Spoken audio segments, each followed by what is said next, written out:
আসসালামু আলাইকুম রহমতুল্লাহ। জরুরি একটি বিষয় আপনার আমার জানার দরকার মুমিন হিসেবে।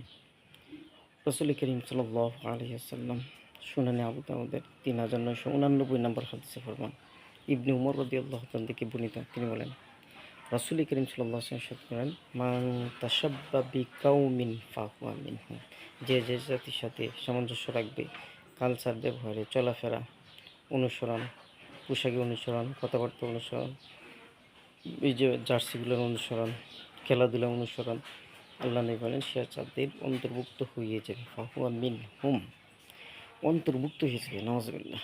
আপনি আমি মুসলমান, কিন্তু আপনাকে আমাকে ইহুদি আল্লাহ বানাবেন, খ্রিস্টান বানাবেন, হুম, বিভিন্ন ধর্মাবলম্বী বানাবেন, হিন্দু বানাবেন কেন? তাদের সাথে সামঞ্জস্য হওয়ার কারণে, কালচার, ব্যবহার অনুসরণ করার কারণে। যেমন আপনার ছেলে মেয়ে, আপনার সন্তানাদি, আপনার ভাই ভাতিজা জার্সি কিনছে, কী খুশি! বিভিন্ন খেলার বিধর্মীদের জার্সি করে জার্সি কিনতেছে, চুল কাটতেছে, চলাফেরা করতেছে, খেলাধুলা অনুসরণ করতেছে। কিন্তু নবীর ঘোষণা, স্পষ্ট ঘোষণা, শক্তিশালী কথা, মান তাশাব্বা বিকাউমিন ফাহুয়া মিনহুম, সে তাদের অন্তর্ভুক্ত হয়ে যাবে। ইহুদি হবে, খ্রিস্টান হবে, নাসারা হবে, হিন্দু হবে, বৌদ্ধ হবে, বিধর্মী হবে। তাই আপনার আমার সন্তানদেরকে জাহান্নামের আগুন থেকে বাঁচার জন্য সঠিক অনুসরণ করতে হবে, হক আমল করতে হবে, আল্লাহর হুকুম নবীর তরিকা মানতে হবে।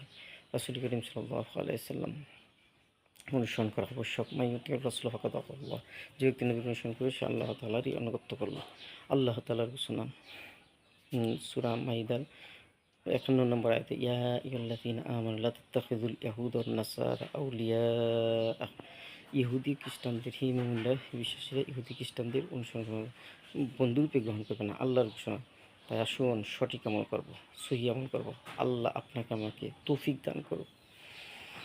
মান আলমার ওমা মান আহাব্বা, আপনার আমার মোহাব্বত জাতির সাথে হলো, চলাফেরা, কথাবার্তায় বিধর্মী, বিজাতীয়, অন্যায়, অবিচার, জুলুমকারী, অত্যাচারী, তাদের সাথে উঠা বসা হলো, পাপকারী, জুলুমকারী, হ্যাঁ, ফাহিশা কাজকারী, অর্থাৎ অন্যায় যারা করে এদেরকে বন্ধু বানানো যাবে না, সাথী বানানো যাবে না।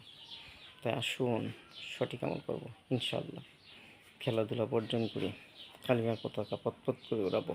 কালিমা ইশারা, লা ইলাহা ইল্লাল্লাহু মুহাম্মাদুর রাসূলুল্লাহ। কালিমার পতাকা উড়ান, মানুষ দেখবে, চেহারা দেখবে, পড়বে, চোখের নজর পড়লেই সব হবে ইনশাআল্লাহ। কালিমার পতাকা উড়াবো।